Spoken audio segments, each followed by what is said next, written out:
वाळवणातील सर्वात आवडीचा प्रकार म्हणजे पापड आणि तऱ्हेतऱ्हेच्या पापडांमधील सर्वात सुंदर दिसणारे पापड म्हणजे साबुदाण्याच्या चकल्या।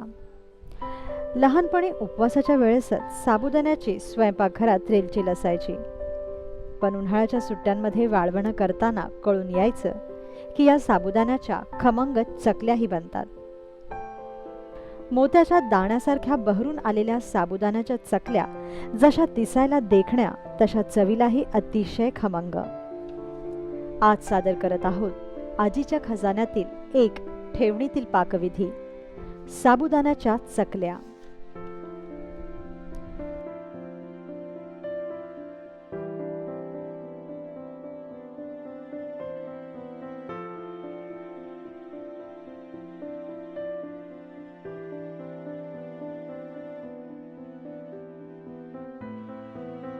साबुदाण्याच्या चकल्या बनवण्यासाठी आपल्याला लागेल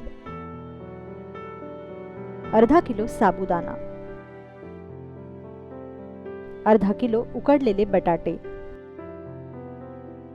100 ग्रॅम हिरव्या मिरच्यांची पेस्ट, 100 ग्रॅम लसणाची पेस्ट, 100 ग्रॅम आल्याची पेस्ट, 2 चमचे पापड खार आणि चवीपुरतं मीठ। प्रथम साबुदाणा किमान 12 तास तरी भिजवत ठेवा। शक्यतो रात्रीच साबुदाणा भिजत घाला। आता चकल्या बनवायच्या आधी काही जुजबी तयारी करून घ्या।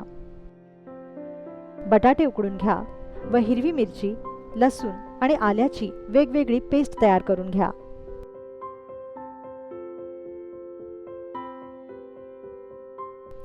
बारा तास भिजल्यानंतर साबुदाण्यातलं पाणी निथळून घ्या आणि त्यात पापड खार घाला।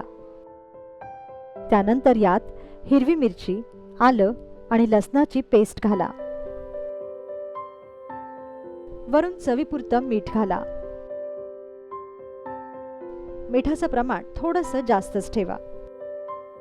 आता हे मिश्रण छान एकजीव करा। हाताला खोबऱ्याचं तेल लावून साबुदाण्याचे हे मिश्रण तुम्ही मिक्स करू शकतात, कारण तेल लावल्यामुळे मिरचीचा तिखटपणा हाताला झोंबणार नाही।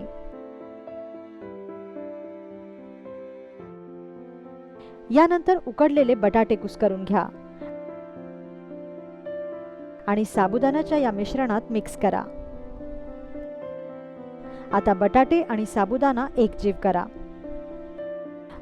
मगाशी आपण जे जास्त मीठ घातलंय ते बटाट्यांसाठीच, आणि जर तुम्ही बटाटे उकडताना मीठ घातलं असेल तर जास्तीचं मीठ घालण्याची गरज उरणार नाही। यानंतर हे सर्व मिश्रण छान एकजीव करा। मग सोऱ्यात किंवा साच्यामध्ये साबुदाण्याचं हे मिश्रण घाला आणि याच्यात चकल्या पाडायला सुरुवात करा। यासाठी चकलीची फिरकीच वापरा। साबुदाण्याच्या चकल्या बनवण्यासाठी आपण बटाटे व साबुदाणा यांचं प्रमाण सम ठेवलेलं आहे।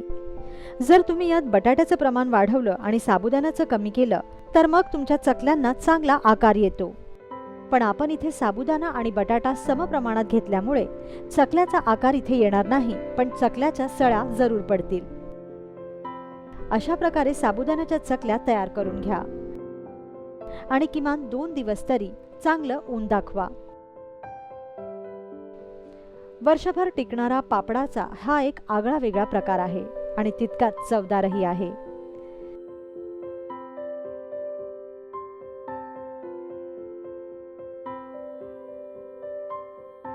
मग लवकरात लवकर करून पहा साबुदाण्याची चकली आणि आपला अभिप्राय कळवायला विसरू नका।